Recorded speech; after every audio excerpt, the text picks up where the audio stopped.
Enter the Eckrich $1 million challenge. One lucky winner will have the chance to throw for $1 million at the 2017 College Football Playoff National Championship game. No purchase necessary. Void where prohibited. Sweepstakes ends December 11th, 2016. Contest rules online. I'm Andy Katz from ESPN, along with my co-host Seth Greenberg. On the latest edition of the ESPN College Basketball Podcast, we are going to discuss the notice of allegations at Louisville and Seth Greenberg on a tour around the country. Go to the ESPN app and click on the headphone icon to get our podcast. This is the Best of Mike and Mike podcast. Subscribe now by going to the Listen tab in the ESPN app. The Best of Mike and Mike. Here we are, back in better than ever. Mike and Mike, presented by Progressive Insurance. Our guests on the Shell Pennzoil Performance Line. And as the song says, look around at how lucky we are to be alive right now. In the same year where Peyton Manning, Sidney Crosby, and LeBron James all won championships, the best of the best on top, now we get the piece de resistance on the back end of our sports year, Game 7 of a World Series tonight in Cleveland. Listen, would I have loved it if Cleveland closed it out last night? Absolutely, being born and raised in Cleveland. But a Game 7 of the World Series with this storyline, obviously the main storyline being the Cubs, but as we know, the Indians, the second longest drought as well. So a Game 7, understandably, I get it's going to be fantastic, but that doesn't help the fact of how much I was yelling, somebody just catch the ball in the outfield. Just catch the ball, okay? Seriously? This goes on in Little League. Okay, call it. Wave somebody off. Call it. I got it. Mine. You got it. Yours. Something. Somebody say something. Okay, I'm done. Well, I think that you're, first and foremost, the way you have opened the show with as sort of calm and, it's great to have a Game 7 and all of that, after the almost impossibly obnoxious tone that you took when the Indians were leading. I think I've got a message from the entire city of Chicago, and it goes like this. You know, if I didn't get in trouble for flipping you off right now, I would do it.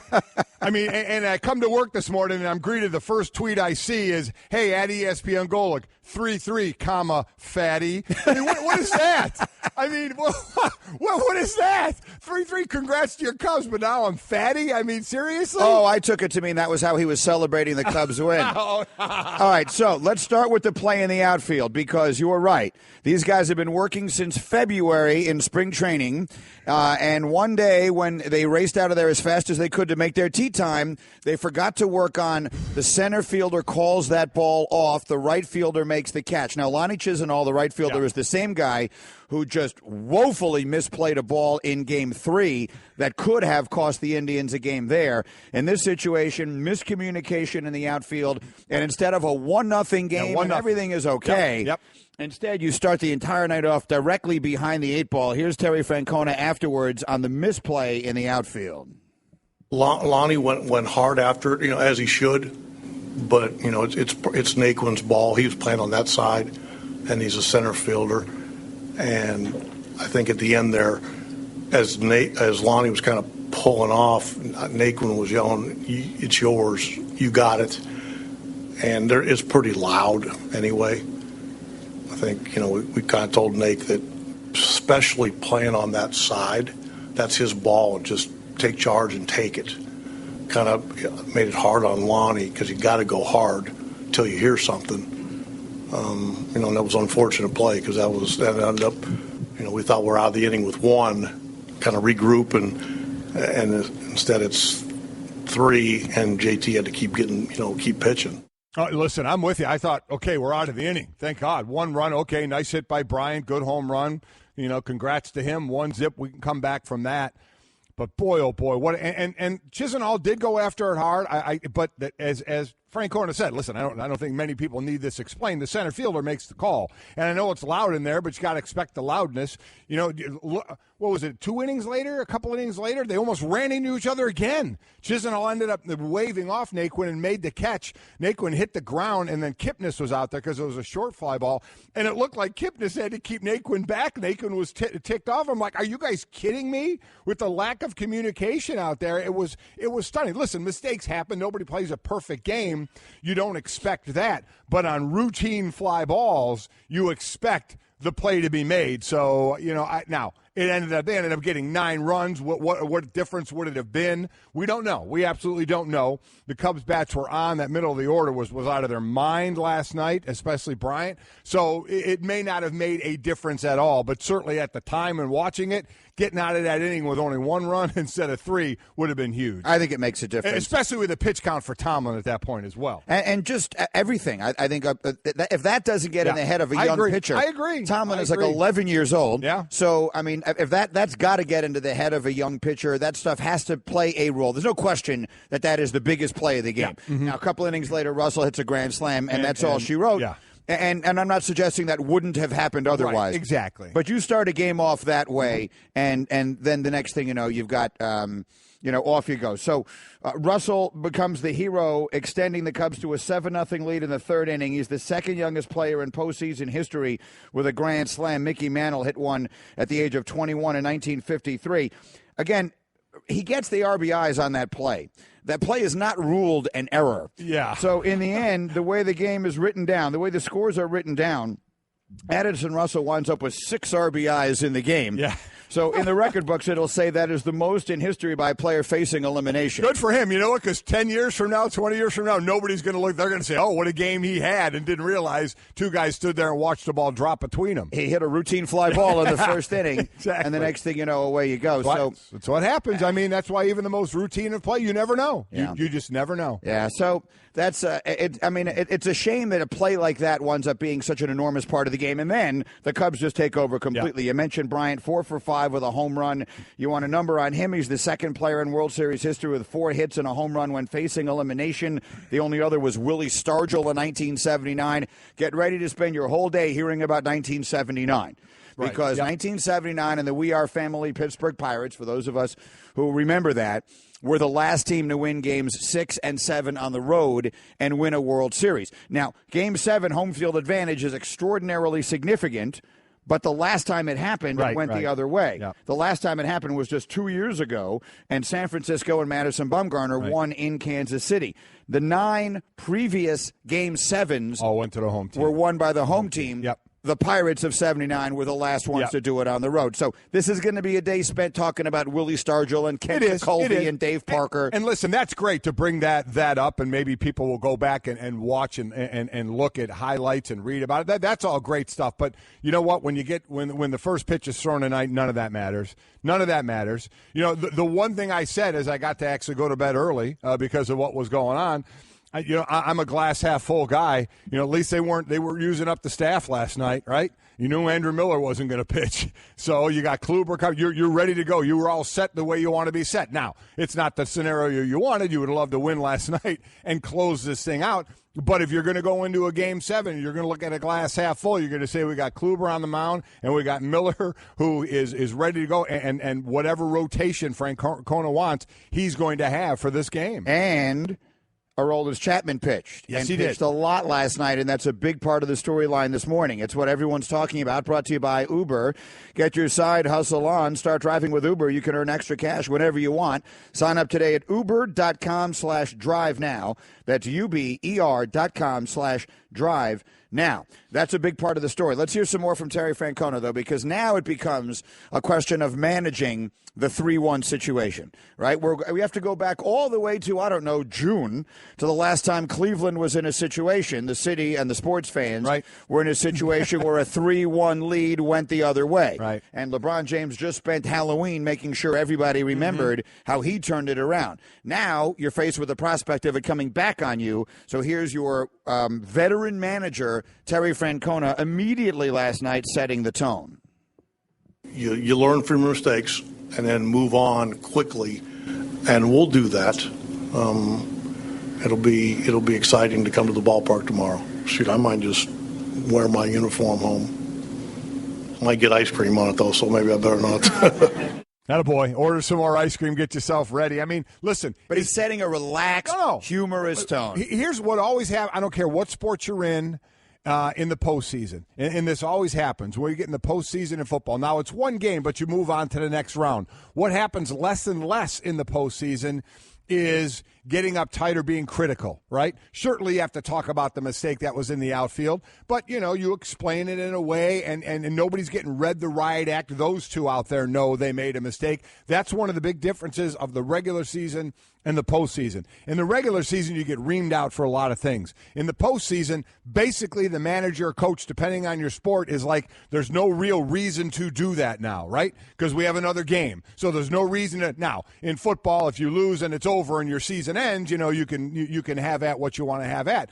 But in series sports like baseball, there's no need to read the riot act to anybody. At this point, everybody knows the mistakes you made. It's all about the keeping it positive, the positive spin, the glass half full, the relaxed atmosphere. You have Kluber, you got Miller, you got Allen, you got everybody you need for the pitching. So you want to talk about, do the Cubs have momentum winning 2 straight? Certainly you'd think they'd have momentum, but also on the mound for the Indians is Corey Kluber, who won game 1 and won game 4.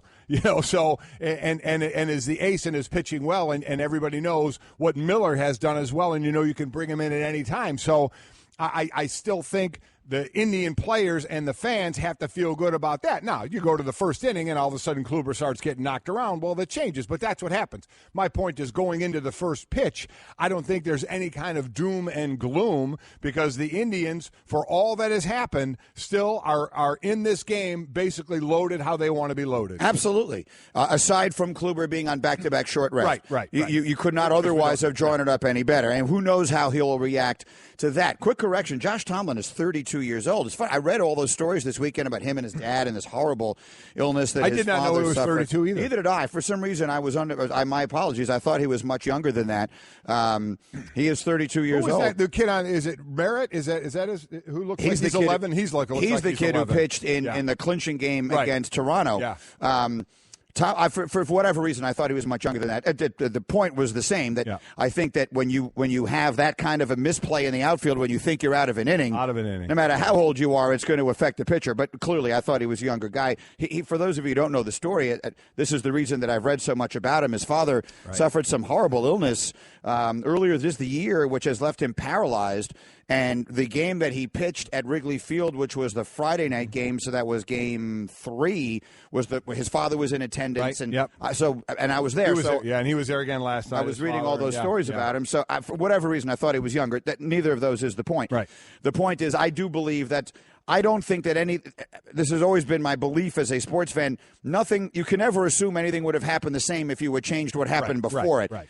I'm not saying that the Indians win the game if it's 1-0 after the first inning, but I think that sets things going in a bad direction. It very well could. I mean, it was all coming up Cubs last night, I guess, until you got into the 7th and you saw Aroldis Chapman come strolling onto the mound and you thought, wait a minute. So let's get to that. Yeah. What did you think of that? So surprised. Yeah. I mean, listen, Sunday was Sunday, right? He threw 42 pitches.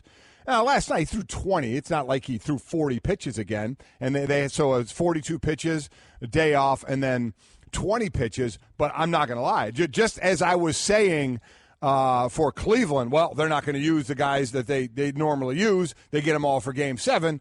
I naturally assumed the same thing about the Cubs with Aroldis Chapman. I said, well, they're not going to have to use him either, and he'll be ready to go whenever you need him if you want him in the 7th inning in Game 7 again. Turns out it was a 7th inning in Game 6. So listen, Joe Madden knows more baseball than I do, but I'm sure I've heard our baseball guys be critical of it, some and some not. I was surprised. I did not see that coming. Here's one who is. It's Eduardo Perez. Completely disagree with the decision. You have a 5-run lead, and you're bringing in your best pitcher. One, it sends a message to the rest of the bullpen that you don't trust them. Two, what the other thing it does, now you show him fatigue. And he threw 42 pitches 2 nights ago, went 2 2/3 of innings, which is the longest in his career, almost gets hurt on this play. And then you're using a pitcher that's not a finesse pitcher. This is a power pitcher. Yes, he's going to say he's ready for it tomorrow because it's Game 7. Yes, mentally he's going to be there. But you saw the ill effects of the wear and tear going into the 9th inning. He could not locate well. This is going to continue for tomorrow, and it's a big question mark. When do you use him? You could have had him for multiple innings tomorrow. Right now, I don't know if he's good more than just 1 inning tomorrow, and it's going to be interesting. It's going to put a lot of pressure on a bullpen that you send a message to, that you're telling them, listen, you can't handle a 5-run lead. Bottom line, I don't know the answer to how much you can use them. I do know adrenaline can take you so far. There's no doubt about that. And you think there's going to be a little bit of adrenaline going in Game 7. Just how much, I don't know. As I said, you go in 42 pitches Sunday and 20 again last night with a day off in between. I don't know. I would imagine, of course, Aroldis Chapman says he's going to be ready. What are you going to say? I don't think I can do this again. I mean, no, you're not going to say that. You're going to believe you can go out if the skip wants you to go out in the 7th inning, that you can go as long as he needs you to go. That's what you believe you can do. Physically, we'll see. We will have Jesse Rogers, who covers the Cubs for us and for ESPNChicago.com, live in about 15 minutes from Cleveland, and we'll get his take on it because he's the guy who's with them literally day in and day out all season long. Chapman, of course, has only been there since mid-July, but either way, he'll get a sense of it. You'll also hear Joe Madden explaining why he made the decision. I get it. I understand it. Here's the deal. The conversation we're having right now is one thing. The conversation we're having, if he doesn't make that decision and the heart of the Indians order comes up and all of a sudden that goes from being a 5-run game to a 2-run game and you wind up losing, is entirely different. I get shutting the door when you believe it needs to be shut, and let's live to fight and make sure we live to fight in Game 7. I guess another thought would be, don't throw them in the 7th. See if they start to do something, maybe you can bring them in. But if they don't, and then you see, they didn't get any runs and they're not any closer, they don't have to use it at all. So I understand that. Give yourself a little more time to decide if you want to use him or not. The other thing that you're doing, though, is you're presupposing that in a Game 7 situation, you're going to need him. That's sort of, to me, almost like looking at one game and saying, I'm going to save him for a place that I'm going to need him, not knowing if you're going to need him or not. To me, when you say save someone, that's a different connotation. Like I needed him here, but I needed to save him for 7. That's the whole point. A lot of people don't think you needed him there. Right. And Joe Madden obviously thought he did. Exactly right, yeah. I mean, it's as simple as that. Yes. If Joe Madden felt very comfortable that he was going to get through that without bringing him in, he wouldn't have done it. Right. I don't think it has to be a lot. It was a Joe Banner who yesterday said, pay no attention to what people say and just look at what they do. Right. Right? Mm-hmm. So Joe can say anything he wants. The fact that he brought Chapman in the game when he did yesterday shows you that's what he thought he needed to do to make sure he won the game. And there are those that think it was a sledgehammer, to kill a fly instead of a fly swatter. Maybe you didn't need to do that. That's the other side of it. Mike and Mike presented by Progressive Insurance. In November, Progressive will give away over 100 vehicles to veterans in need as part of the Keys to Progress program, giving thanks for the freedom they've given us. To learn more, go to progressive.com/keys to progress. As I mentioned, we will have Jesse Rogers coming up with us in just a few minutes from the World Series and get his take on all of this. It has been 24,859 days since the Indians last won the World Series. It has been 39,466 days since the Cubs last won the World Series. Forecast for today in Cleveland, temperatures in the 70s, no rain. Wow. So Game 7 of the World Series will be played today/tonight in the city of Cleveland, and one of those streaks, one that lasts almost 25,000 days or one that lasts almost 40,000 days, will come to an end. That's so cool. I mean, tonight you're going to be hanging on every pitch, right? Every pitch. It doesn't get any better. No. I mean, you could not ask for more than you were. And look, if you're a hardcore Indian fan, you didn't want to see this. No. You're just breaking your heart. Right. But generally speaking, if you appreciate sports and you appreciate the sport and you don't otherwise have a horse in the race, what a pleasure that you're going to get these two teams who are very easy to root for and a lot of fun and interesting in every single way. And you see what the ratings have been. The whole country is obviously captivated, and it culminates tonight with a Game 7. The ratings that have gone on already, and just think what they're going to be tonight. It's not on a weekend, so no college or NFL. You have early regular season in both hockey and the NBA. So, I mean, it's already been rating great, even against football. So it should be monstrous tonight. We will have plenty for you today. Mike and Mike presented by Progressive Insurance. Our guest coming up on the Shell Pennzoil Performance Line. Again, Jesse from the World Series in just a couple of minutes. We will have more World Series today. Jessica Mendoza will join us 8:30 Eastern. Dallas Braden, 9:30 Eastern. All of that and more. If you can't be with us all day, a reminder, you can listen on the app, the ESPN app. You can listen to any and all 4 hours on demand. And most importantly, Winning Word Contest continues today, 7:45 Eastern Time, 6:45 Central. We'll give you the word, we'll give you the ways to enter, and you will have the opportunity to win a trip with us to the College Football National Championship game. Speaking of which, very quickly, the big surprise last night, right now I'm sure you're already aware, Texas A&M was rated fourth by the committee in their first ever release, and Washington down to fifth. That was a stunner in most people's mind. Right. Now that you've had some time to digest it, super quick, Mike, do you agree or disagree with it? It's fine. They went on strength of schedule to this point, but it means nothing. Washington takes care of business and wins. Washington will be in. If Washington goes undefeated, they will be in. And Texas A&M will a lot depends on other than that, but I'm just talking about for Washington's sake, and correct. We'll get more into this. If they could add conference champion to where they were right now, they'd be ahead of Texas exactly A&M, right. and that's the point. But as we'll get into, the committee doesn't look at conference champion right now. They look at what they've done to this point. It's been a week out of conference schedule for Washington, so I get it from their criteria. But Washington fans, do not worry. Your team continues to win. It will take care of itself. Yes, there are four teams that clearly, regardless of where they are positioned right now, the same four teams we expected to be the top four yesterday are the four teams that control their own fate. Exactly right. And no doubt about it. If Alabama, Michigan, Clemson, and Washington fail to lose again, there's no question those four will get in. Now with your American Express card, it's 2 times as splendid to shop small at local stores because today is 2-day and you could earn 2 times your rewards. So now those Main Street beats and corner treats are 2 times as cool and 2 times as sweet. One-of-a-kind finds have 2 times the surprise and hidden spots are 2 times the tops. There's always a special feeling when you shop small in your neighborhood. And now that it's 2-day, it feels 2 times as good. Now through December 31st, you could earn 2 times your rewards when you shop small with an enrolled American Express card. Learn more and enroll at americanexpress.com. You will not earn 2 times rewards on any bonus you may already enjoy with your card. Prepaid and corporate cards, cards issued by other financial institutions, the Plum Card, and certain other cards are not eligible. Reward cap and other terms apply. Learn more and enroll online today at americanexpress.com. Get out, get together, and shop small. Jessica Mendoza is standing by and ready to go with some thoughts. Jessica, a lot of the conversation in Chicago this morning, obviously elated with the win, but wondering about the decision that Joe Madden made last night to bring in Aroldis Chapman and then stay with him as long as he did. I saw your colleague, Eduardo Perez, quite critical of that decision. What did you think of it? Well, we argued about it, of course, on air on Baseball Tonight last night. And, you know, I want to go out on a limb here. I think that Joe Madden, I was shocked that he came in as well, especially with the lead. But once he did, I mean, you think about it.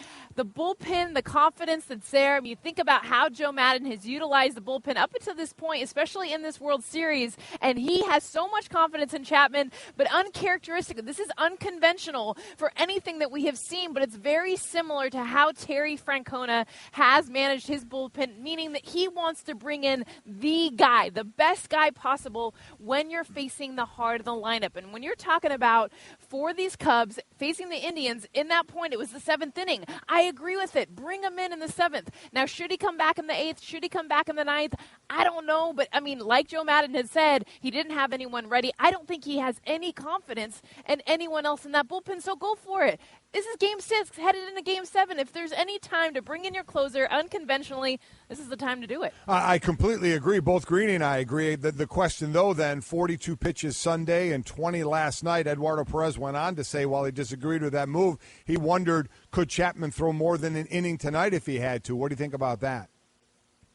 Absolutely. And you know why? We saw Aroldis Chapman when he threw 42 pitches on Sunday. He was able to – he had 99, 100, and he didn't even hit 102 until the very last pitch of that game. And when you look at what he was throwing, he was in the lower 100s. It's funny that we're even saying that lower 100s is him holding back. But what that tells me is that in Game 7, he has everything that he can put out there. And I see him being able to go not only more than one inning, but be able to go 102, 103, and be strong. That's what he's built for. Joe Madden has told me throughout this postseason, he has talked to Chapman consistently about, we might need you in innings that you've never pitched. We might need you to throw more pitches than you've ever done. But this is the first time for him and for this entire team of doing something that, as we know, hasn't been done over in a century. So we are going to see things that are unique and unconventional, and I like this decision. Mike and Mike, Jessica Mendoza's live in Cleveland with us. On the other side, you get Corey Kluber, who was sensational in Game 1, sensational in Game 4, but here he is coming back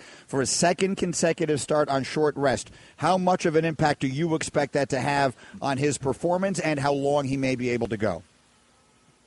You know, I don't think we're going to see him for a long time, but I do think if you look at what he did Game 1, right, he was all two-seam fastball, running that pitch back over the plate. I mean, this was a guy that had one of his best pitches going in Game 1, but then he comes back Game 4, guys, he throws a career high in breaking balls. Never thrown that pitch as much as he did in Game 4, and it was nasty. So you're talking about the command of his fastball, the nastiness of his breaking ball, but to me, more than the stuff, it's him being unpredictable.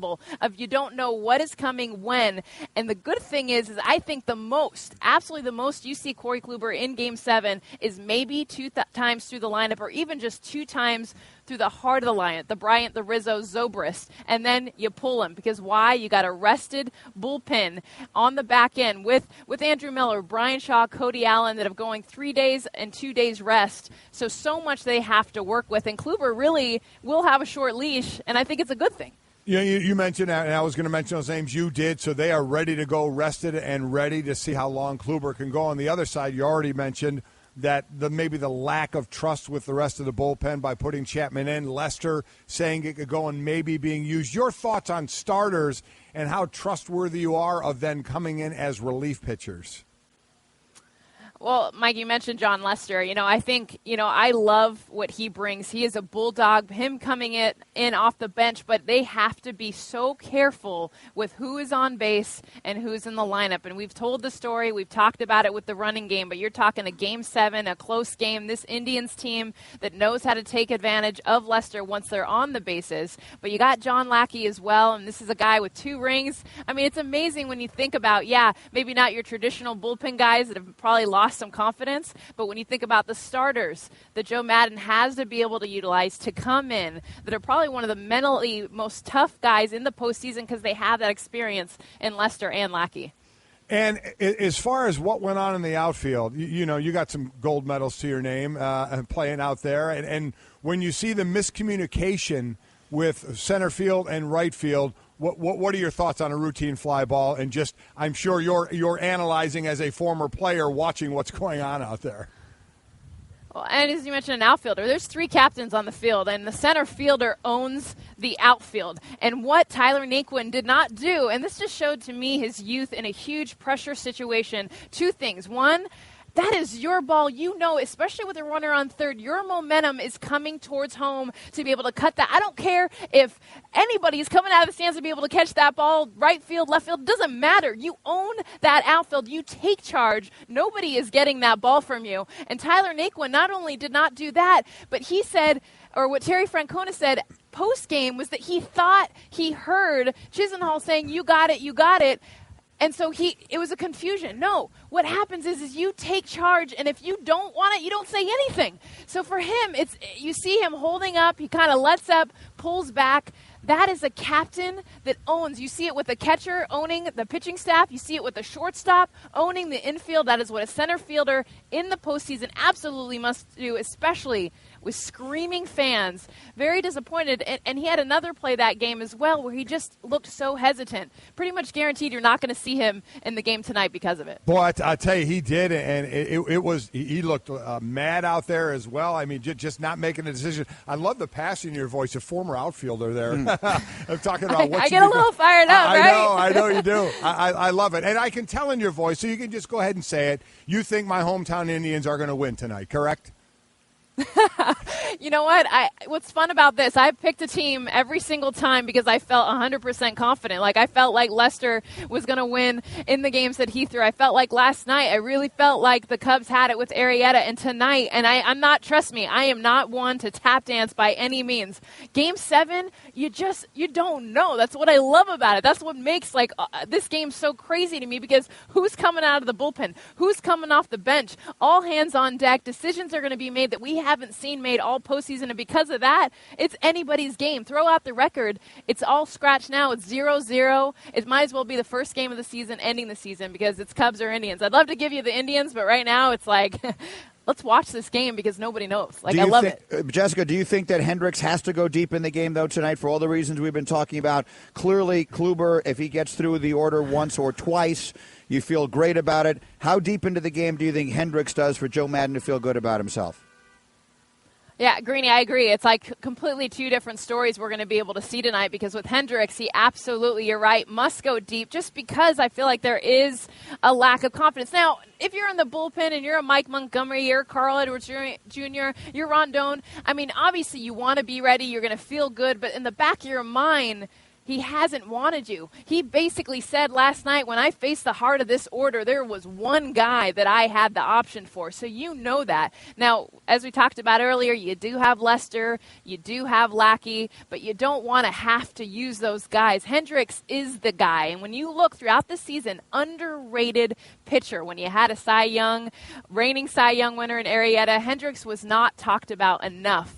This is his moment. I feel like things play out for a reason. For him to pitch Game 7, but he's going to have to go deep. For him to be a 3-4 inning outing is not going to work well for the Cubs. The best of Mike and Mike. The great Reese Davis, host of College Game Day and the selection shows on Tuesday night, is with us here on Mike and Mike for a couple of minutes, because we had a bit of a surprise last night, Reese, as Texas A&M is in at 4 and Washington is in at 5, and we know that wouldn't hold if Washington wins out. But how surprised were you with the placement for the first rankings last night, particularly where Texas A&M wound up? You know what, Mike, if you'd asked me that yesterday about 2 in the afternoon, I would have said pretty surprised. But a couple of the analysts and stuff I was reading yesterday started hinting at it. So I went back and looked at the numbers and looked at how the committee had done some things in the past, albeit they do have 3 new members this year. So I was less surprised after I started looking at strength of schedule numbers a little closer and some things that the committee had done in the past. So not as shocked as I might have been, earlier in the afternoon when it just seemed as if after the Utah win that Washington might be in the top 4. And one of the things we know, if Washington continues to win and win out, they have nothing to worry about. They're going to be there. I know everybody was talking about that, and I firmly believe that. So they still control what they're going to do. Another team we were kind of waiting, I think people thought, were they going to be 5 or 6? They turned out to be 7, is Louisville, and the amount of help they're going to need to be that one-loss team that looks like they wouldn't get to a conference championship, and their only loss is that close game to Clemson, could still find themselves on the outside looking in. Yeah, Mike, those are the 2 big takeaways. For me, I think the thing that happened with Louisville, and one of the things that the people who've been on the committee and around it will tell you, that if you're going to separate yourself as a team that does not win a conference championship, you can't be in a cluster of teams.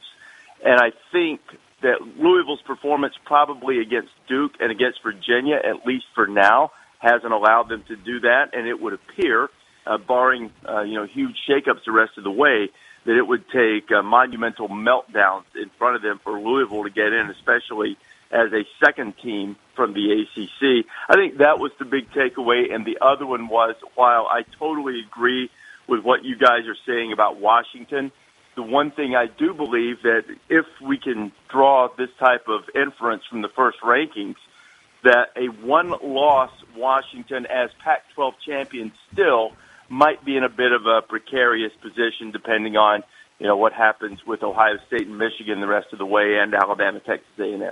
Completely agree with that. Washington running the table are going to be in. Washington with one loss, you're right, could be in trouble. I agree. What other teams in your guys' mind can throw a monkey wrench into this whole system right now? Well, I think the most obvious one right now is LSU, and right behind them would be Auburn and Wisconsin. those are all two-loss teams who have opportunities that aren't too terribly far-fetched to win their conference championships. And if they do that, then they could throw it into a bit of upheaval and perhaps be two-loss teams ranked ahead of one-loss teams. How would you handle a two-loss Big Ten champion Wisconsin as opposed to a one-loss Washington team? Those are the ones that jump out, and I would imagine, although I think given the relative lack of opportunity for marquee wins in the Big 12, Oklahoma would probably fit into that category as well to some degree. We'll take care of Wisconsin for you this weekend, by the way, Reese. Don't worry about that. They're coming to Evanston. Hey, I'm going to tell you, Mike, I'm going to tell you that Clayton Thorson, he is a stud. I agree with you. I think Wisconsin had better be really careful this weekend. With Northwestern has three really dynamic weapons. I think they've got a shot Saturday. I really do. Carr and Jackson and their quarterback, and the defense isn't bad. I couldn't breathe the entire fourth quarter of that game at Ohio State. And I was telling Golick about Thorson yesterday, but that's a conversation for another day. Go ahead. Oh, I was going to say, Big 12 out, right? I mean, you believe two-pronged. Are they out? Do you believe they're eliminated? And do you also believe with the recent decision by them not to expand that they're just an unraveling conference now? I'm not going to go that far on the second part, Mike, because I don't have a problem with them not expanding. I don't know, with all due respect to the others, who could have really brought a lot of value and strength to them at this point in time. Not that there aren't good programs and good teams, but I kind of get it. I think it's highly likely that they won't be in the playoff. I'm not going to completely rule them out because, if West Virginia were to look really impressive and win the rest of its games and you have a little bit more of a shakeup around them, it could happen, and perhaps under certain circumstances, Oklahoma. But if you were forcing me to place a wager in or out right now, I would have to take out. It's Reese Davis again. You'll see him College Game Day this weekend, every weekend, and now Tuesday nights with the selection show, the rankings that come out every single week. He gets Kirby Hocutt for the 6 more times. He's the chairman this year. I believe he's the AD of Texas Tech, and keeps to give. How much do you think his reasons are going to change from week to week? That's what seems to happen with the criteria and with this thing going forward. I think what happens, Mike, is that there are so many factors that go into all of this that when you start trying to explain one decision, that you kind of get caught in one of two things. You either fall back on, a razor-thin margin between all of these teams. You either fall back on that, or you give a specific instance that maybe did carry the day in one decision and somebody else looks at something else and maybe in that room that particular reason didn't carry the day in the other decision. And I know that's frustrating to people, but, it's part of the subjectivity of the process. So I imagine Kirby's going to get his share of that, over the next few weeks, but he's a good man and a tough guy, and he'll do very well, I'm sure. College football lives here.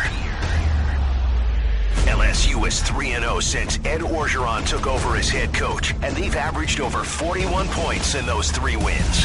LSU has a significant lead late. Up next, the number 1 ranked Alabama Crimson Tide storms into Death Valley for a huge SEC showdown Saturday night. Fumble! Alabama's got the football! Coverage begins at 7 Eastern on ESPN Radio and the ESPN app. Game 7 of this already historic World Series tonight in Cleveland. And the ratings have been incredible for it. We are both think they hit 40 million tonight in the game. It's the middle of the week. It's early regular season in hockey and in the NBA.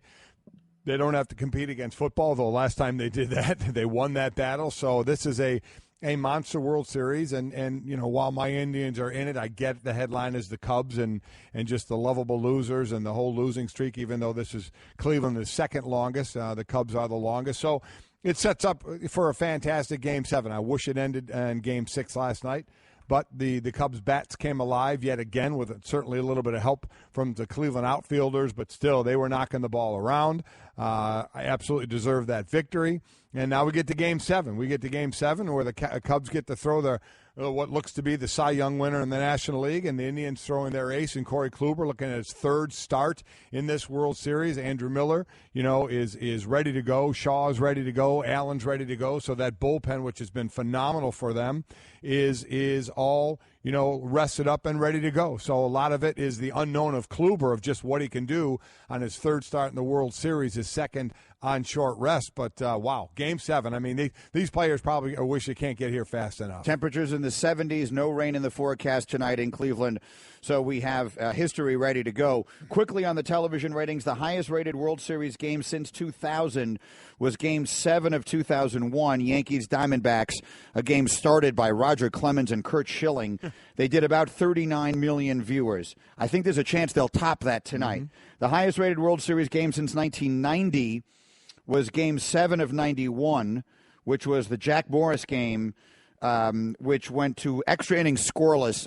I remember where I was sitting when I watched it. I think it was the best baseball game I've ever seen. They did 50 million viewers for that. I don't know if they'll get to that tonight. I don't know exactly how that works, because tonight, as opposed to in those days, people would gather in bars to watch sports then, but not like they do now, and all that kind of stuff. I don't know how they will measure that stuff. Tonight's game takes baseball has, at least for the moment, sort of captured everything you could ever possibly capture. It has, and then from their standpoint, you couldn't ask for anything better than Game 7. Cleveland, again, when you're up 3-1, you wish it wasn't, because you're now the reverse of what the Cavs did in coming back down 3-1. Cleveland, the Indians were up 3-1 in this and haven't been able to close it out. Two observations. One, you never know how things are going to turn out. But to me, that's a totally different game if they catch that ball in right field in the first inning. Does that mean that Russell's not going to hit a grand slam 2 innings later? I obviously can't tell you that. But it just feels like, from everyone's perspective, it's got to get in Josh Tomlin's head a little bit. It's got to be in the Indians' head a little bit. Oh, we want to play so badly with the lead and everything else. And now all of a sudden, all right, 1-0 you're going to live with. 3-0 is a totally different feel and a very bad misplay in the outfield. So you cannot, in my opinion, overstate, even in a game where the Cubs wind up scoring 9 runs. And once again, I cannot tell you with certainty they wouldn't have scored 9 runs anyway. Right. But I don't think they would. To me, that feels like that is a play that sets a tone for the night that is that really does go a long way towards determining what comes next. So here's Terry Francona on the disaster in his outfield. Lonnie went hard after it, as he should. But, it's Naquin's ball. He was playing on that side, and he's a center fielder. And I think at the end there, as Lonnie was kind of pulling off, Naquin was yelling, "It's yours, you got it." And it's pretty loud anyway. I think, we kind of told Nate that, especially playing on that side, that's his ball, and just take charge and take it. Kind of made it hard on Lonnie, because you got to go hard until you hear something. And that was an unfortunate play, because that ended up, we thought we're out of the inning with 1, kind of regroup, and instead it's 3, and JT had to keep pitching. Listen, it's just something that you rarely see on a routine fly ball, right? I mean, there just wasn't the communication. I know it's loud in there. I get it. You think you're out of the inning, but there still has to be communication. And, our guys are putting up Naquin's a rookie. Chisenhall played third until the middle of last season. All that's well and good. But it's a routine fly ball. That's exactly right. They've been doing this since Little League. So, I mean, it's a mistake. It's a bad mistake, and that's why, they say you play the games. You never know what can happen. But you're out of the inning 1-0. You never know what the difference could be. You're right. You could still get the grand slam. The bats still seem to be alive, especially more toward the middle of that order. I mean, you look at from 3 on down, Bryant, Rizzo, Zobrist, and Russell were 11 of 19. They had all the RBIs, with Russell having 6 of them. He got that was considered a hit, that ball dropped there. But that's a routine play. You got to make that play. You have to. And they almost collided later.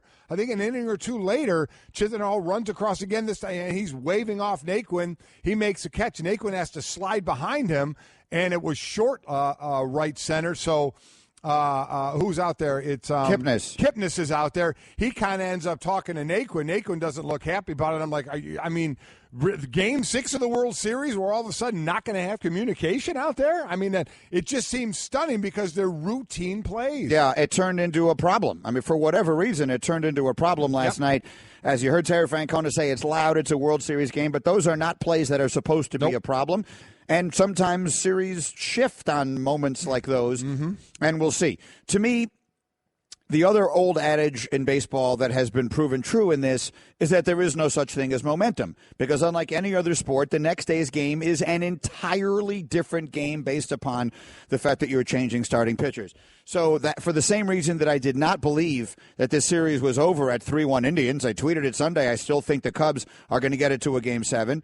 I believe the advantage it favors the Indians right now. We had Jesse Rogers on this morning covering the Cubs saying momentum is on the Cubs side. It certainly is.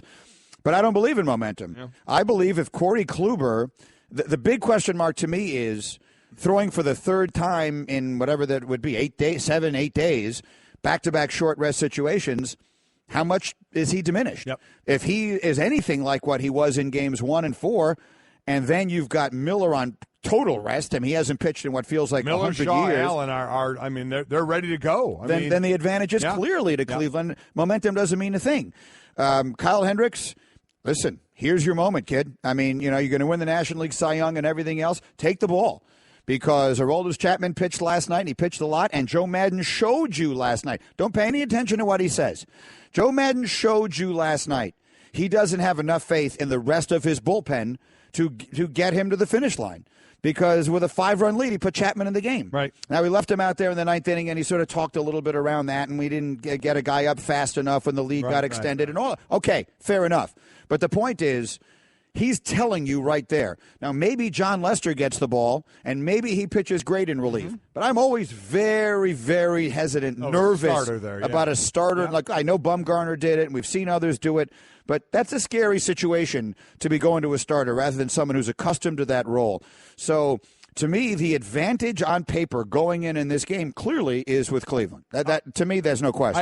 I agree because of how short they can have that starter go and still fill in with those other guys. And let's see what Kluber does. I mean, that's obviously the big question. Is he on, but for a shorter period of time, or is he off right from the beginning? Also, let's see what the home plate umpire is calling. Let's see if he's getting if both pitchers what both pitchers are getting and what the hitters have to deal with for a Game 7 when you don't ever want to have to talk about the umpires, official referees, no matter what the sport is, especially in a Game 7. Let's hope we don't have to tonight. On the decision by Joe Madden to pitch Chapman and leave him out there as long as he did, there's been a lot of opinion. Our Eduardo Perez didn't like it. Completely disagree with the decision. You have a 5-run lead, and you're bringing in your best pitcher. One, it sends a message to the rest of the bullpen that you don't trust them. Two, what the other thing it does, now you show him fatigue. And he threw 42 pitches 2 nights ago, went 2 2/3 of innings, which is the longest in his career, almost gets hurt on this play. And then you're using a pitcher that's not a finesse pitcher. This is a power pitcher. Yes, he's going to say he's ready for tomorrow because it's Game 7. Yes, mentally he's going to be there. But you saw the ill effects of the wear and tear going into the 9th inning. He could not locate well.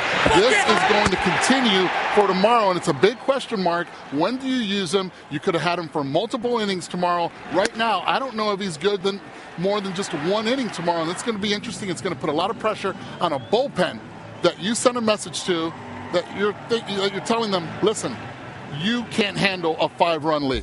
Yeah, that's looking at the other avenues of this, but Joe Madden was looking at we're getting to a Game 7. I don't want them starting up. It's the middle of their order. I'm putting my guy in to shut this down. We got a 5-run lead. I may be using a sledgehammer to kill a fly here, but you know what we're going to do? We're going to be back tomorrow night playing, and that's tonight, and that's exactly where they are. I 100% agree with you.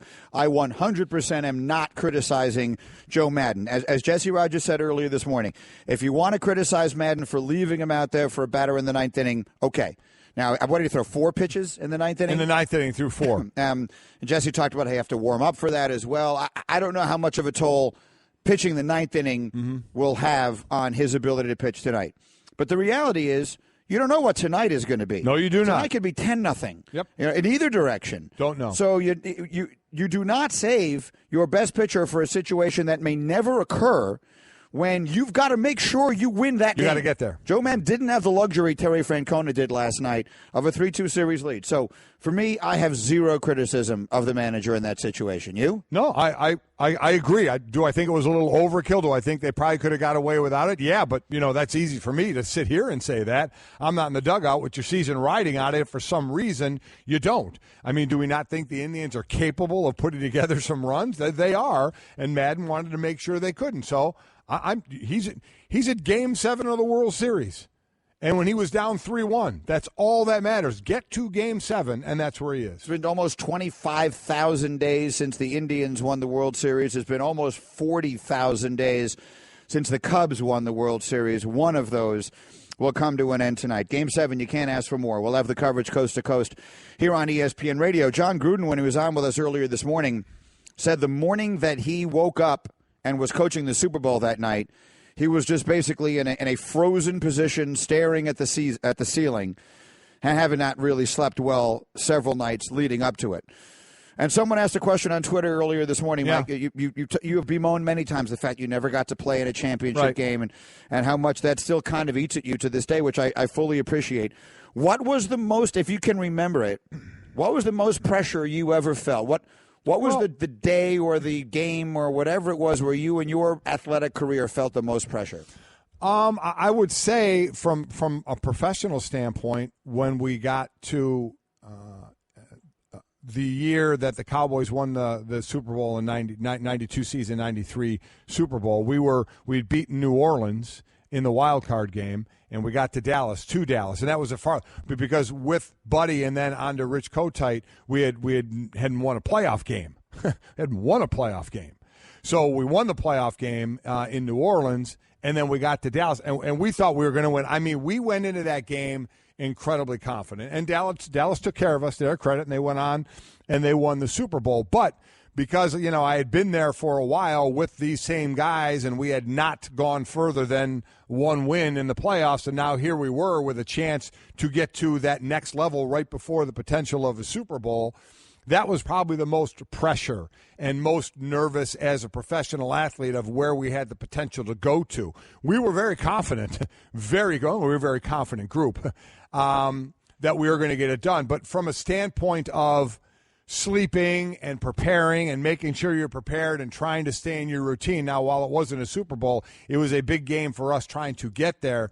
So there were all those elements of nervousness. What's the clock? What time is it? Oh, my God, it's only 2 minutes later than I looked at my watch the last time. Can we get to the stadium? Do I go to the stadium early? No, I'm not going to go to the stadium early. I'm going to stay in my routine. I was a guy who went on the last bus and got there right at 2 hours before the game. We had old linemen who'd leave breakfast, for a 1 o'clock game, would leave breakfast and go right to the stadium. So depending on the time of the game, would be there 4 or 5 hours early, getting taped, getting ready to go. And I thought about going early just to get there, but I said, no, I can't. I got to stay in the routine. And it's just what you go through, especially the later in the day a game is, even though you're used to playing late. All these World Series games are at night, so they're used to playing that.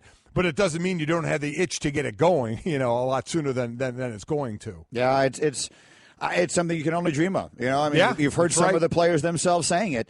If you're in this game, by definition, you were a kid who played baseball and grew up dreaming of this opportunity, and here it is. And someone will be remembered forever for something that happens tonight. Right. And the courage that it takes to play in this game is that you never know what you might be remembered for. Well, it's exactly right. You can remember for a grand slam or watching a ball fall down between you and another one of your teammates. I mean, you're in the position to make a great play, but you're also in a position to be looked at and said, what were they doing there? I mean, that's where you are. Everybody wants to be in that position, though. You dream about that. If you make it to that, that's what you dream about, first becoming a professional athlete. And then when you become one, you dream about the biggest moment. And the biggest moment is being in that series. And then do you have the weight of the world on your shoulders? If it's in the field, you make that great stop at shortstop or make a diving catch on that gapper in the outfield, or you're at the plate and you got a guy on second and you need that guy across just to tie. I mean, and that's the thing about it. In football, you can draw up the play to have your quarterback, who, if he may be your best player, is going to start with the ball, and you can draw it up to try and get it to a receiver who may be your best player as well. In baseball, you don't know. That could fall to the guy 7th in the order, 9th in the order, 2nd in the order. As far as a hit is concerned, you don't know when your number is going to be called to need what, in this case, will be the biggest hit of a lot of guys' careers or the biggest pitch of a lot of pitchers' careers, though we may have pitchers in this game who will be throwing in relief or something who have had experience before. Look, I mean, we all know the names. If you didn't have the courage, if you were afraid of failing in this moment, you would never have gotten there in the first place. But we all know who the names are, right? I mean, throughout the history of sports, ask Bill Buckner, who had a great career, but what do you know of him? Ask Scott Norwood. Ask Ralph Branca. Ask people like that whose names will always be synonymous with the worst moment they ever had in the sport. And that's the thing. That could be someone tonight. Of when you get called on for that. You know, like I was never a player that was going to get called on in a big moment. We're drawing this stunt up for you. You know, I wasn't going to be that guy. Now, I could still make a great play, or if I get blown off the ball, I could be able to go screw that up there. But like I said, in baseball, you don't know.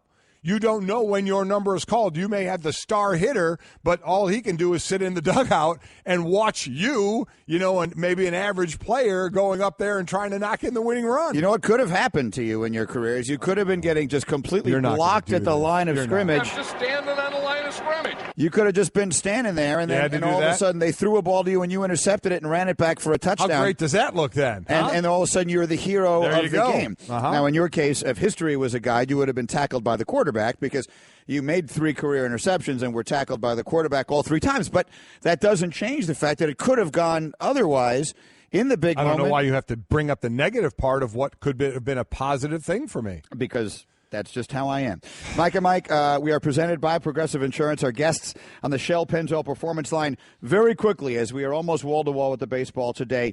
But one football note, I know, Mike, you wanted to get in. Straight Talk brought to you by Straight Talk Wireless. Best phones, best networks, half the cost. Cam Newton and Roger Goodell had their conversation yesterday. Your thoughts? Well, I mean, listen, he said that I thought Cam handled this well. He was frustrated on the field, said some things to a referee, apologized to the ref. You know, we've jumped on Cam for walking out of pressers and all that, but I thought what he said is he is tired of it, and I know what Marcus Gilbert said from the Pittsburgh Steelers, basically about if you can't. Ben gets hit all the time. Ben like gets that. hit and all, and I'm not going to sit here and say Cam is not a tough player. Cam and all these hits that you see on Cam, when I was playing, these were all legal. You could hit him low. You could hit him high. And you know what? If Cam played in that area, he would just have to learn to deal with it. But we're in an era where you're not supposed to have to deal with it.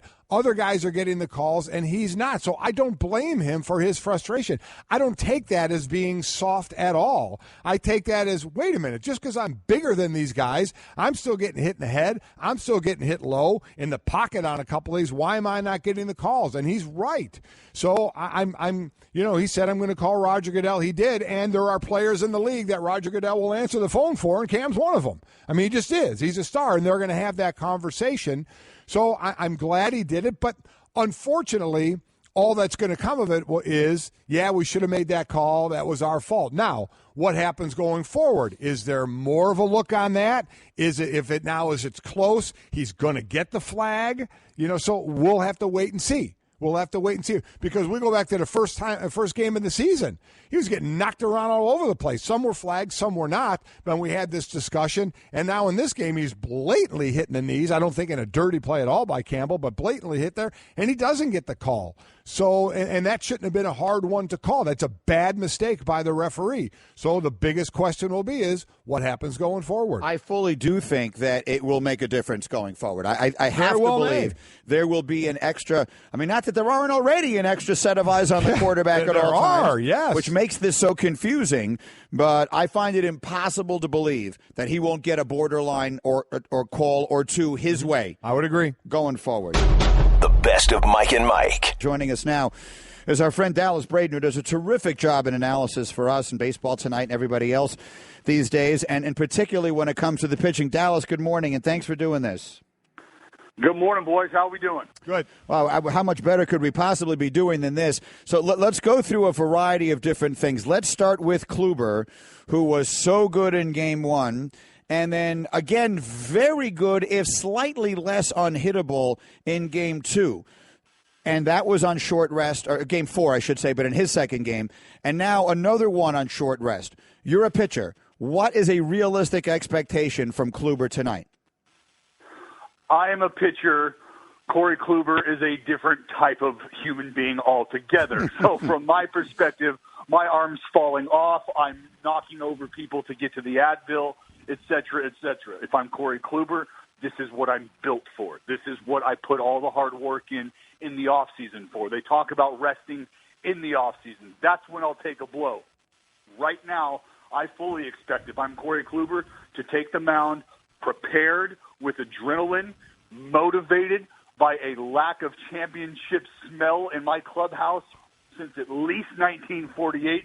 There's a lot of things that I've got behind me. Momentum and preparation, I think, are the two biggest things, because that's one thing Corey Kluber is. He's always prepared, and there's nothing you can do when a guy like him is motivated and prepared at the same time. It's going to be a very dangerous road to hoe for the Chicago Cubs. Because of what they have in the bullpen coming out at really any time, what would, in your mind, be considered a success for Kluber's, how far he goes in the game?